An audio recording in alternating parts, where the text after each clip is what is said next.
እናቴ ላክሹ ልጅሽን እንዳትጠብቂ። ማንም የቀረ የለም፣ ሁሉም አልቋል። ቀባሪ የለው ሬሳው አብጦ ሁሉም አልቋል። የአብይን ወታደር ገብታችሁ እውነተኛ ሚዲያ ካለ አዲስ አበባ እየተገነቡ ያሉ ህንጻዎች ብዙ ሰው አዲስ አበባ እየተለወጠች ነው፣ እየተለማች ነው፣ እየለማች ነው፣ ዳንኪራው ጭፈራው ሌላ ነገር ነው፣ አዲስ አበባ አድጋለች ነው የሚለው።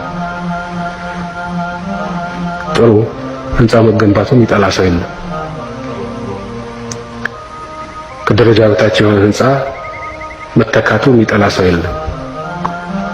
ነገር ግን አሁን ከተገነቡት ህንጻዎች ውስጥ 1/3 እንኳን ፋብሪካ ቢሆኑ ኖሮ በአገሪቱ በአጠቃላይ እድገት ላይ ሊኖር ይችል የነበረው ተጽዕኖ በፍጹም መገመት ታዳግት። ወደ ማኒፋክቸሪንግ የሚገባው ህንድና ቻይናና ቱርክ ነው። በትውስጥ ካፒታል ለዘላለሙ ማደግ አንችልም። ማሟያ ነው የሚሆነው የውጭ ካፒታል። የራሳችንን ጥረት ከተካ አገር አይኖርንም።